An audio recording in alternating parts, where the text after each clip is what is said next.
তাহলে এবার দেখে নেওয়া যাক আমাদের দেশের মানুষের গড় আয় কত। একজন ভারতীয় মানুষ কত ইনকাম করে per annum annual income of Indian. একজন ভারতীয় মানুষ কত ইনকাম করে অন্য অন্য দেশের তুলনায়। যখন দেশের তুলনা করতে হয় তখন অন্য অন্য দেশের তুলনা করতে হয়। তাদের দেশের জিডিপি কত, তাদের দেশের ন্যাশনাল ইনকাম কত, তাদের দেশের মানুষের গড় আয় কত। আজকের আমার ভারতবর্ষের জাতীয় আয় এবং সেই আয়টাকে সমস্ত জনগণকে দিয়ে ভাগ করলে হয় মাথাপিছু আয়। তাহলে একজন ভারতীয় ইনকাম করে 1,13,000। বাংলাদেশের মানুষ ইনকাম করে 1,25,000। চায়নার একজন মানুষ ইনকাম করে বৎসরে 12 লক্ষ টাকা। সিঙ্গাপুরের একজন মানুষ ইনকাম করে বছরে 65 লক্ষ টাকা। আজকের ভারতের একজন মানুষ ইনকাম করে 1,13,000। এর দ্বারাই বোঝা যায় ভারতবর্ষ যখন স্বাধীনতা পেয়েছিল তারপরে ঠিকঠাকভাবে দেশ কোনো সরকার চালাতে পারেনি। না পেরেছে কংগ্রেস সরকার, না পেরেছে যুক্তফ্রন্ট, না পেরেছে আদার্স গভর্নমেন্ট। তারা কিন্তু আমাদের ভারতের জাতীয় আয় বা মানুষের আয় বৃদ্ধি করতে পারেনি। সে জায়গায় অন্য অন্য দেশ যারা স্বাধীনতা পেয়েছিল আমাদের পরে তারা কিন্তু অনেক এগিয়ে গেছে। তাহলে সমস্যাটা কোথায়? ভারতের প্রতিটি মানুষের যদি আয় না বৃদ্ধি হয় তারা সম্মানের সাথে বেঁচে থাকতে পারবে না। আয় হচ্ছে মূল চাবিকাঠি। দেশটা কত উৎপাদন করবে, কিভাবে তাদের উৎপাদন ডিস্ট্রিবিউশন করবে, এই সিস্টেমটা যদি ঠিকঠাক না থাকা যায় তাহলে দেশের মানুষ দিনের পর দিন গরিব হয়ে যাবে, ভিখারি হয়ে যাবে, দাস হয়ে যাবে। যেমন কোম্পানি রাজত্ব আমাদের ভারতবর্ষে চলেছিল তেমনি মোদিজির নেতৃত্বে আদানি আম্বানি কোম্পানি আবার কিন্তু ফিরে আসছে, আমাদেরকে কিন্তু দাস বানিয়ে ছাড়বে।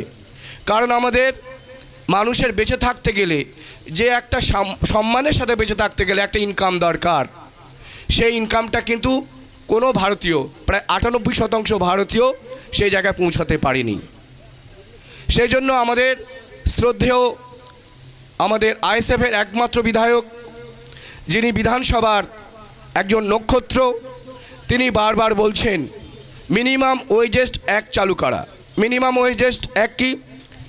এটা একজন মানুষ আনঅর্গানাইজ সেক্টরে বা ক্যাজুয়ালে বা অন্যান্যভাবে দেশের যারা পরিষেবা দিচ্ছে তাদের বেঁচে থাকার জন্য সম্মানের সাথে ন্যূনতম মজুরি, অর্থাৎ ওই টাকা নিচে গেলে ওই ফ্যামিলিটা বা ওই যুবকটা বা ওই যুবতী তার ঘরের খরচাপাতি চালাতে পারবে না, সেটাকে বলা হয় মিনিমাম ওয়েজেস অ্যাক্ট। তাহলে এই মিনিমাম ওয়েজেস অ্যাক্ট চালু হলে আমাদের পশ্চিমবঙ্গে কারা বেশি উপকৃত হবে?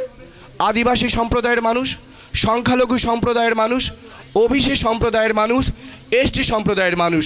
কারণ আমাদের এই সেকশনের মধ্যে বেশিরভাগই লোকজন নয় সিভিক পুলিশে আছে, নয় আইসিডিএসের দিদিমণি হয়ে আছে বা অন্য অন্য ক্যাজুয়াল ওয়ার্কে যুক্ত আছে।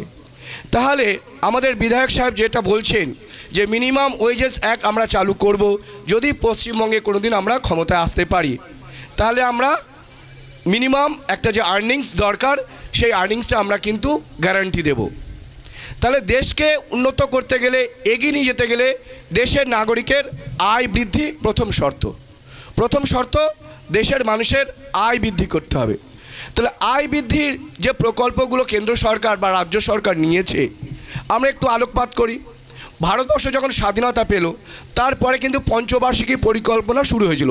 যারা যারা আছেন WBCS পড়েছেন বা পুলিশের অফিসার আছেন বা যারা মাস্টারমশাই আছেন, যারা ইকোনমিক্স নিয়ে পড়েছেন, আমি WBCS বা যারা IAS ইকোনমিক্স ইন্ডিয়ান কনস্টিটিউশন পড়তে চাই আমি পড়াই, তো তাদেরকে বলছি এই যে পঞ্চবার্ষিকী পরিকল্পনার মধ্যে দিয়ে দেশের জনগণের ট্যাক্সের টাকা দিয়ে জাতীয় সম্পদ তৈরি করা হয়েছিল। জাতীয় সম্পদ কি না? রেল, NTPC, বিদ্যুৎ শিল্প, কয়লা শিল্প, সেই শিল্পগুলো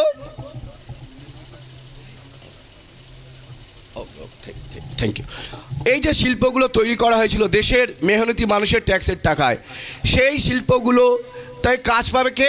দেশের মানুষ। কিসের ভিত্তিতে পাবে না? আমাদের দেশের সংবিধান চলছে, SC কাস্টের মানুষ তারা রিজার্ভেশনের চাকরি পাবে, ST মানুষ তাদের রিজার্ভেশনের চাকরি পাবে, অর্থাৎ রেল বা জাতীয় সম্পত্তি যেগুলো আছে সেগুলোতে সবাই চাকরি পাবে। তাহলে এই সম্পদগুলো যখন বেচে দেওয়া হলো, সব থেকে ক্ষতিগ্রস্ত কারা হবে? এসসি কাস্ট, শিডিউল ট্রাইব, সংখ্যালঘু মুসলিম, তাদের সংখ্যা তো মাত্র 2%, তারা বেশি ক্ষতিগ্রস্ত হবে না, তারা ছোটোখাটো ব্যবসা করে দিন গুজার করে। তাহলে সব থেকে বেশি ক্ষতি হলো আদিবাসী মানুষ, শিডিউল কাস্ট সম্প্রদায়ের মানুষ, ওবিসি সম্প্রদায়ের মানুষ, যাদের রিজার্ভেশন চালু আছে। অর্থাৎ ভারতের ভূমিপুত্রদের মেধাশক্তিকে ধ্বংস করে দেওয়ার একটা চক্রান্ত মোদি সাহেব আম্বানির নেতৃত্বে করছে। অর্থাৎ কোম্পানির রাজত্ব আবার ফিরিয়ে আনতে চাইছে। তাহলে আমাদের দেশের যে নাগরিকের আয় বৃদ্ধি করার যে প্রকল্পগুলো ভারত সরকার এতদিন করেছিল দেশের মেহনতি মানুষের ট্যাক্সের টাকা দিয়ে, সেই টাকা কিন্তু আদানি ও আম্বানির হাতে তুলে দিল জলের দামে। তাহলে দেশের জাতীয় সম্পদ যখন আদানি আম্বানির হাতে তুলে দিচ্ছে, আমরা বুঝতে পারছি না, আর এখানে ধর্মের খেলা আপনাদেরকে মাতিয়ে রেখেছে। তাহলে এই ধর্মীয় রাজনীতি থেকে আমাদের বেরিয়ে আসতে হবে। এরই নাম ইন্ডিয়ান সেকুলার ফ্রন্ট। আমরা মানুষের আয় বৃদ্ধি হচ্ছে কি না এটা আমাদের প্রশ্ন থাকবে। আমরা যখন ক্ষমতায় আসব, আমরা আয় বৃদ্ধি করতে পেরেছি কি না সেটা নিয়ে আপনারা প্রশ্ন তুলবেন। কটা মন্দির হলো, কটা মসজিদ হলো, কটা গির্জা হলো, এই প্রশ্নগুলো করবেন যারা ওই ক্ষেত্রে দায়িত্বে আছে। একজন শাসক সে সবসময় চেষ্টা করবে যে আমার দেশের মানুষ কিভাবে সুস্থ স্বাভাবিকভাবে বেঁচে থাকবে।